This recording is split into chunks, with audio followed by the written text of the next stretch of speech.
안녕하십니까? 정성산TV입니다. 끊임없이 늘어나고 있는 탈북. 지난해에도 북한 주민 4명이 소형 목선을 타고 동해상으로 내려온 뒤 우리 군경에 북한에서 굶주렸다. 먹고 살기 위해 내려왔다며 귀순 의사를 밝혔다고 한다. 이들이 타고 온 배는 길이 7.5m의 목선으로 쉽게 뒤집힐 수 있다. 목숨을 걸고 탈북에 나선 것은 그들의 삶이 얼마나 절박한지 잘 말해준다. 북한은 제2의 고난의 행군이란 말이 나올 정도로 식량난이 심각하다. 일부 지역에선 굶어 죽는 주민이 쏟아져 나오고 있다. 올 1월에서 7월 아사자가 최근 5년 평균보다 2배 이상 늘었고 먹을 것을 찾아 떠도는 아이들인 꽃제비가 다시 등장했다. 굶주린 교도소 수감자들이 집단 탈옥했다는 얘기도 들린다. 김정은은 기아에 허덕이는 주민들의 참상은 아랑곳하지 않고 핵미사일 폭주를 하고 있으니 개탄스럽다. 북한의 연간 식량 부족분은 100만 톤에 달한다. 지난해 최대 5억 6천만 달러에 달하는 미사일 발사 비용이면 이를 충당하고 남는다. 통치의 가장 기본인 먹는 문제도 해결하지 못하면서 어떻게 정권의 정당성을 인정받을 수 있나. 올 들어 잇따라 열병식을 벌인 것도 식량난 등 어려움을 분칠하려는 쇼에 불과하다. 김씨 일가는 주민들은 굶어 죽든 말든 코로나 사태가 수그러들자 그들이 탈백마를 가장 먼저 수입했다. 김씨 일가를 위한 보석과 가방, 의류, 시계 등 고가 사치품을 들여오기 위해 연간 수십억 원을 쓴다고 한다. 북한은 이런 자금과 핵미사일 비용 마련을 위해 해킹 등 갖은 수단을 동원하는 범죄 집단이다.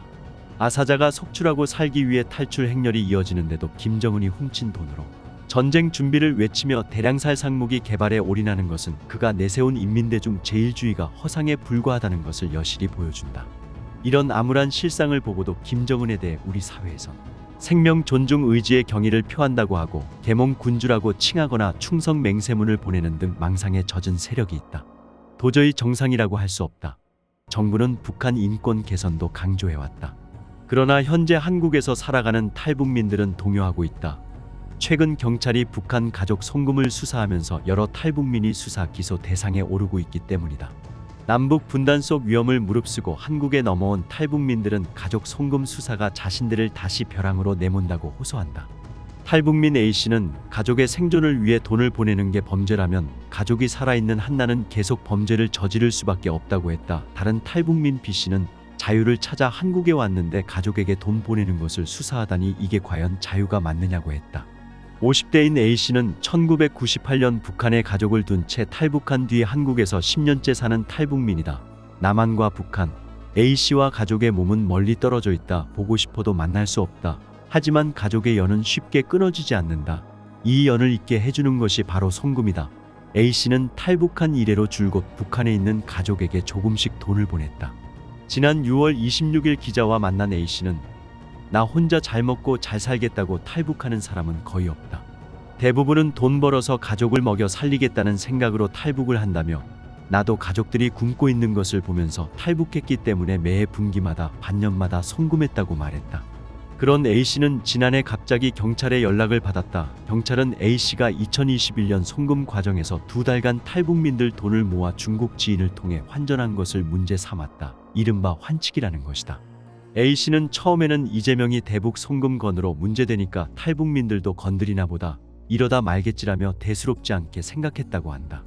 그런데 경찰은 송금 브로커들과 A씨를 외환거래법 위반죄의 공모 혐의로 엮었고 검찰은 최근 A씨에게 벌금 100만 원의 약식명령을 청구했다. 약식명령 청구서에는 한국과 외국 간의 금전거래를 업으로 하려면 정부에 등록해야 하는데 등록하지 않고 송금한 게 범죄라고 적혀 있었다. A씨는 도저히 범죄로 인정할 수 없다며 정식 재판을 청구했다. A씨는 이게 말이 되느냐? 너무나 억울하다고 했다. 그의 말은 어떤 뜻일까? 탈북민들의 북한 가족 송금 과정을 자세히 들여다보면 단순히 현행법 잣대만 들이대기 어려운 맥락이 있다.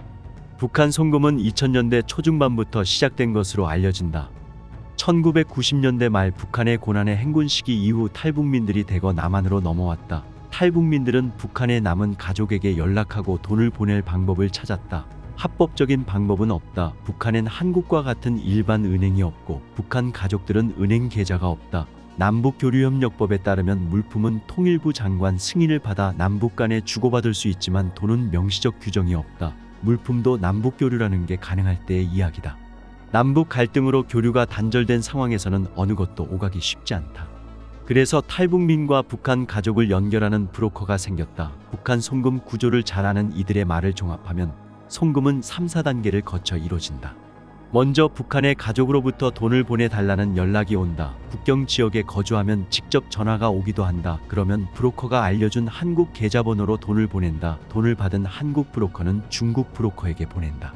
중국 브로커는 중국과 북한을 오가는 밀수 브로커에게 돈을 전달한다. 중국 위안화로 환전한 돈을 밀수 브로커가 북한으로 갖고 들어가고 북한 내에 또 다른 브로커에게 준다. 이 브로커가 최종적으로 가족에게 돈을 전달한다. 이 네트워크는 은밀히 이루어지지만 상당히 활성화되어 있다고 한다. 이를 가리켜 최희 인하대 다문화융합연구소 연구위원은 로드뱅크라고 지칭했다. 은행이라는 형체 없이 돈이 브로커를 통해 국경을 넘어 북한 가족에게 건너간다는 의미다. 송금액은 적게는 50만 원, 많게는 400만 원 가량으로 대체로 소액이다. 많은 돈을 보내는 것은 아무래도 위험하고 송금액의 30~50%는 브로커가 수수료로 뗀다. 브로커들이 중간에서 돈을 가로챌 위험도 있다. 완전하게 돈이 전달됐는지를 확인하기 위해 브로커는 북한 가족이 돈을 받은 모습을 사진이나 영상으로 찍어 보낸다. 많은 수수료를 떼이면서까지 탈북민들이 송금하는 것은 북한 가족의 생계를 돕기 위해서다. 가족에 대한 그리움, 미안함도 얽히고 설켜 있다. 브로커는 돈을 전달하면서 탈북민과 가족의 안부를 서로에게 알려주고 생활을 돌봐주기도 한다. 가족 구성원 간의 연결고리 역할을 하는 것이다. 2017년부터 2023년 북한인권정보센터가 실시한 북한 이탈주민 경제사회통합 실태조사에서 응답자 400명 중 매년 평균 60% 이상이 국내 입국 이후 한 번이라도 송금해 본 적이 있다고 답변한 것도 이런 맥락이다.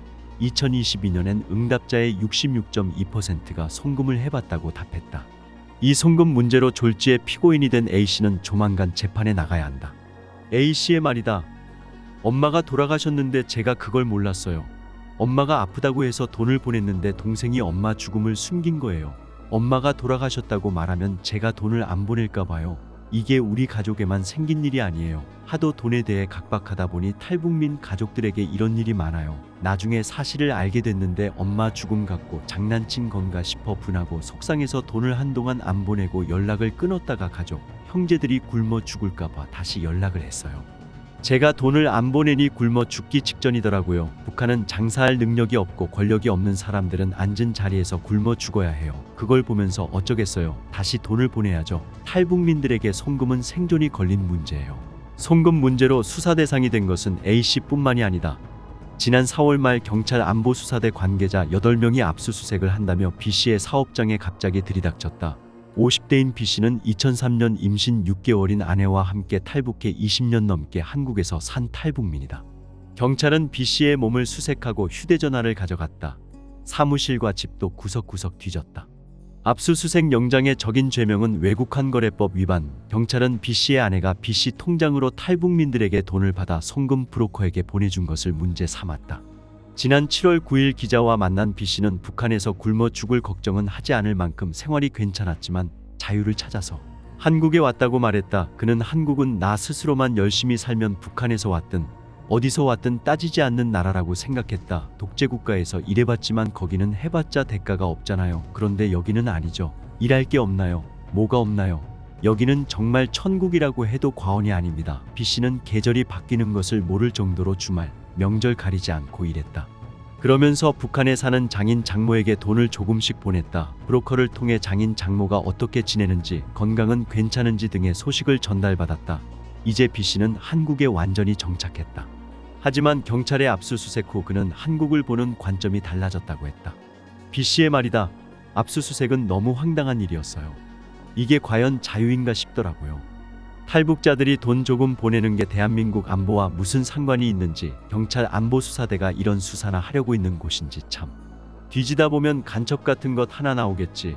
이런 식인 것 같은데 지금 시대에 이렇게 간첩잡이를 하는 게 발전된 나라입니까? 나는 일밖에 모르고 살았고 앞만 보면서 살아왔는데 내가 무슨 간첩이 되나요? 북한 사람들 돈 보내는 거 정말 어렵게 간병하고 건설 노가다에서 보냅니다. 수수료가 아깝지만 그래도 그 돈을 보내야 가족들이 사니까 보내는 거라고요. 도둑질, 강도질을 한 것도 아니고 이런 일로 안보수사대가 수사하는 게 말이 되나요? 정말 모욕적인 일입니다. 그간 정부는 사실상 송금을 묵인해왔다.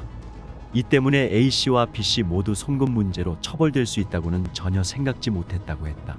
그동안 국가정보원이나 경찰이 송금 문제를 알면서도 탈북민들에게 처벌 가능성을 알려준 적도 제지한 적도 없다는 것이다.